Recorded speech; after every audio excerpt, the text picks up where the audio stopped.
I met Raul during a blackout at an art show, two strangers lit by emergency lights and bad coffee. He said my face in the red glow was the most beautiful thing he'd ever seen, and I let the line work on me. 8 months later, I'd learned to read his silences, smooth his edges, and ignore the way he avoided letting me meet his family. Busy, he'd say. Later, he'd promise. Later arrived at his sister Monica's wedding. I spent weeks saving for their gift, 100 in yen, tucked beside a certificate for a Kyoto tea ceremony, nestled in a hand-painted cherry blossom box. I found a dusty rose dress with silver embroidery, curled my hair, clasped the necklace Raul gave me at 6 months, and practiced being the kind of woman a family would welcome. We parked behind a line of cypresses. Raul stared at my dress like it had insulted him. "Wait in the car," he said. I laughed. He didn't. He took my phone, clicked the locks, and left. June heat fogged the glass. I tried the handle, the horn, reason. Minutes turned fat and heavy and became 2 hours. Somewhere beyond the trees, vows were spoken, photos taken, champagne corks sighed. Mascara bled under my eyes. I told myself there must be a good reason. I told myself not to be dramatic. I told myself many things.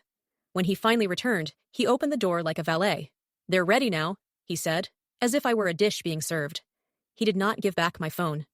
Under a tent of fairy lights, Monica was radiant.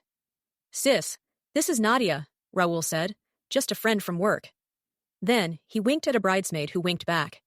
The words landed like a bruise blooming under skin. I smiled because the alternative involved screaming beside the cake. He returned my phone on the ride home. "Great night," he said.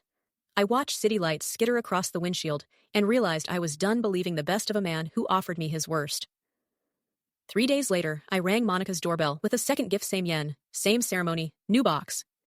I told her everything.